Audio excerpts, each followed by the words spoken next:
Tony वहाँ केवल एक पार्सल पहुँचाने के लिए गया था, लेकिन गलती से उसने विला की टॉप टियर सिक्योरिटी सिस्टम को सक्रिय कर दिया, क्योंकि उसका ऑर्डर समय से पहले ही आ गया था और वह रिपोर्ट नहीं करवाना चाहता। उसके पास आगे बढ़ने के अलावा कोई विकल्प नहीं था, लेकिन वह जगह घातक लेजर जाल से भरी हुई थी। एक गलत कदम उठाने पर वह मौके पर ही अपनी जान गंवा सकता। सौभाग्य से अपनी चपलता और त्वरित प्रतिक्रियाओं के साथ वह सफलतापूर्वक बचाव को भेदने में सफल रहा। जैसे ही उसने मीटिंग रूम का दरवाजा खोला, वाइस प्रेसिडेंट पूरी तरह से दंग रहे। उन्होंने खुद विला को पूरी तरह से बंद करने का आदेश दिया, जिससे एक मच्छर भी अंदर नहीं आ सकता था। फिर भी एक डिलीवरी करने वाला लड़का ऐसे अंदर आया जैसे कि कुछ भी नहीं था, लेकिन टोनी ने उसकी ओर एक नजर भी नहीं डाली। वह भीड़ के बीच से सीधा चला गया और महिला सीईओ के सामने खड़ा हो उसने उसे आग्रह किया कि अगर ऑर्डर की समय सीमा खत्म हो गई तो वह तुरंत पैकेज के लिए साइन कर दे। उसके पास अपनी बेटी के जन्मदिन का तोहफा खरीदने के लिए पर्याप्त पैसे नहीं थे, लेकिन अभी कंपनी दिवालिया होने की कगार पर थी। महिला सीईओ के पास ऐसे तुच्छ मामलों के लिए समय नहीं था। उसने उसे दरवाजे पर इंतजार करने के लिए कहा। हालांकि उसने शांतिपूर्वक उसे एक बात का वादा किया कि अगर वह साइन कर देगी तो वह उसकी सभी समस्याओं का समाधान कर देंगे। ये सुनकर पूरा कमरा शांत हो गया। हर कोई उसे पागलों की तरह देख रहा था, लेकिन पूरी स्थिति सुनने के बाद टोनी ने बस मुस्कुरा दिया। उसने दावा किया कि वह न केवल उसके खोए हुए अरबों को वापस पा सकता है, बल्कि वह संप्रदाय के गुरु का समर्थन भी हासिल कर सकता है, क्योंकि उसके पास कोई और विकल्प नहीं बचा है। महिला सीईओ ने उसे समझाने के लिए 10 सेकंड का समय देने का फैसला किया। उसे आश्चर्य हुआ। टोनी की सलाह थी कि सभी इन्वेस्टमेंट्स वापस ले लिए जाएं और पैसे को किसी दूसरी प्रोजेक्ट में लगा दिया जाए। एक बार जब उन्हें संप्रदाय के गुरु का समर्थन मिल गया तो यह प्रोजेक्ट फिर से फलने फूलने लगे। इससे न केवल कंपनी बच जाएगी, बल्कि बड़े ग्राहक भी आकर्षित होंगे। महिला सीईओ ने एक पल के लिए संघर्ष किया, फिर जोखिम उठाने का फैसला किया। उसने पैकेज के लिए हस्ताक्षर किए, जिससे देरी से डिलीवरी का जुर्माना बच गया। लेकिन तभी टोनी को एक निर्माण स्थल पर एक कर्मचारी का फोन आया, क्योंकि उनका वेतन रोक दिया गया। वह दौड़कर वहां गया, लेकिन जैसे ही वह पहुंचा उसने देखा कि सभी कर्मचारी जमीन पर घुटने टेक रहे। जैसे ही वह पूछने वाला था कि क्या हुआ, उसने अपनी पत्नी को एक अमीर वारिस की कार से बाहर निकलते देखा। उनकी आंखें मिली, लेकिन घबराने के बजाय उसकी पत्नी ने उसे ठंडेपन से देखा। उसने शांति से स्वीकार किया कि वह अपनी 6 साल की गरीबी से बहुत पहले ही थक चुकी थी। टोनी उसके करियर के लिए बोझ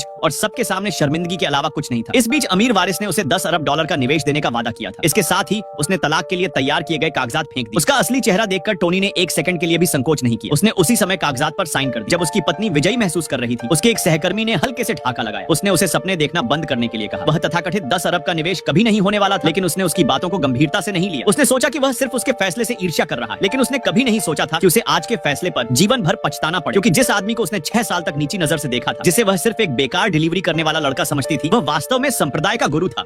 पिता दुनिया के सबसे अमीर आदमी हैं और माँ एक अंतरराष्ट्रीय सुपरस्टार हैं, लेकिन दोनों में से किसी ने कभी कल्पना भी नहीं की थी उनका अपना जैविक बेटा 20 साल से घर पर कचरा खा रहा था। अब जब वे दोनों प्रसिद्धि और धन प्राप्त कर चुके हैं तो वे अपने बच्चे को खोजने के लिए देश लौट आए, लेकिन एयरपोर्ट पर एक दूसरे से टकरा गए। 20 साल तक तलाकशुदा रहने के बाद उनकी पहली प्रतिक्रिया उत्साह नहीं थी, बल्कि एक दूसरे का बूढ़ा और बदसूरत दिखने का मजाक उड़ाना था। लेकिन जब उनसे पूछा गया कि उनका बेटा कहाँ है तो दोनों के होश उड़ गए। पता चला कि जब उन्होंने तलाक लिया था तो एक को लगा कि दूसरे ने बच्चे को ले लिया है और दूसरे को भी लगा कि बच्चा उनके साथ नहीं है, और बस इसी तरह टोनी एक कूड़े के ढेर में अकेला बड़ा हुआ। 20 साल तक कूड़ा बीनकर गुजारा किया। इस समय टोनी अपनी गर्लफ्रेंड की ग्रेजुएशन पार्टी में गई थी, जहां उसे बहुत अपमानित किया जा रहा था। उसे कॉलेज में पढ़ाने के लिए उसने 3 साल तक अथक परिश्रम किया, कड़ी मेहनत की और हर दिन बर्तन धोए ताकि वह अपनी डिग्री प्राप्त कर सके। आज वह उसे सरप्राइज करना चाहता था और उसके ग्रेजुएशन भोज में शामिल हुआ, लेकिन खुशी के बजाय उसे घृणा से स्वागत किया गया। उसकी गर्लफ्रेंड ने उसे सबके सामने डांटा, उसे तुरंत चले जाने और उसे शर्मिंदा करना बंद करने के लिए कहा। माहौल बहुत ही अजीब था, जब तक कि उसकी सबसे अच्छी दोस्त ने मामले को शांत करने के लिए कदम नहीं उठाया। उसने बताया कि उसने ही टोनी को आमंत्रित किया था, लेकिन प्रेमिका तुरंत भड़क गई। उसने अपनी दोस्त पर दखलंदाजी करने का आरोप लगाया, फिर सबके सामने टोनी का मजाक उड़ाया। उसे एक ईंट बनाने वाले से ज्यादा कुछ नहीं कहा, जिसके पास कोई शिक्षा नहीं है और न ही उसके साथ जश्न मनाने का कोई मतलब है। फिर उसने उसे चुप रहने के लिए कहा और अपनी स्नातक की पढ़ाई के भाषण देने के लिए मंच पर चढ़ गई। उसने गर्व से दावा किया कि उसकी सफलता का श्रेय उस आदमी को जाता है जिसने पिछले 5 सालों से चुपचाप उसका साथ दिया था। यह सुनकर टोनी की आंखें भर आईं। उसे लगा कि वह उसके बारे में बात कर रही है। उसे लगा कि वह उसे आश्चर्यचकित करने के लिए नाटक कर रही है, लेकिन जब वह पलटा तो उसने देखा कि वह जिस परोपकारी के बारे में बात कर रही थी वह वास्तव में एक अच्छी तरह से तैयार अमीर वारिस था, जिसने उसे मंच पर ही चूमा। टोनी अब और नहीं रोक सका और उन्हें रोकने के लिए आगे बढ़ा, लेकिन प्रेमिका की मां ने उसे ठंडी निगाहों से घूरते हुए कहा कि उसके जैसे मजदूर की तुलना कभी भी एक अमीर आदमी से नहीं की जा सकती। उसने कहा कि वह उसकी बेटी के लायक नहीं है। तभी टोनी को इस परिवार का असली चेहरा दिखा। वह आखिरकार अपने लिए खड़ा हुआ और उसने पिछले 3 सालों में जो कुछ भी दिया था उसकी मांग की, जिसमें उसकी ट्यूशन फीस और उसकी माँ के मेडिकल बिल शामिल थे। उसे आश्चर्य हुआ कि प्रेमिका ने रेड वाइन का एक गिलास पकड़ा और उसके चेहरे पर उड़ेल दिया। इस बीच शहर के दूसरी तरफ एक होटल में टोनी के माता पिता ने अभी अभी उसका पता लगाया था कि उसकी एक प्रेमिका है। उसके पिता ने तुरंत सहायक से दहेज के रूप में $2 मिलियन तैयार करवाए और खुद जाकर भोज में शादी का प्रस्ताव रखने का फैसला किया। हालांकि टोनी ने हमेशा के लिए चले जाने का फैसला कर लिया था, लेकिन अमीर वारिस ने उसे जाने नहीं दिया। उसने टोनी को घेरने के लिए बॉडीगार्ड्स को बुलाया, कहा कि पार्टी उसकी महिला के लिए थी और उसके जैसे तुच्छ कार्यकर्ता को वहाँ रहने का कोई अधिकार नहीं था। उसने यहाँ तक मांग की कि टोनी घुटने टेके और माफी मांगे। जैसे ही वे टोनी को घुटने टेकने के लिए मजबूर करने वाले थे, उसकी जेब से एक पुरानी फीकी फोटो निकल गई। टोनी उसे उठाने के लिए दौड़ा, लेकिन किसी ने उस पर पैर रख दिया। अमीर वारिस ने उपहास करते हुए कहा कि टोनी के माता पिता बहुत पहले ही मर चुके होंगे, अन्यथा वे ऐसे बेकार बेटे को कैसे पाल सकते थे। उसने फोटो को उठाकर सबके सामने फाड़ डालने की धमकी भी दी, लेकिन उस महत्वपूर्ण क्षण में दुनिया के सबसे अमीर आदमी और सुपरस्टार क्वीन ने कमरे में कदम रखा।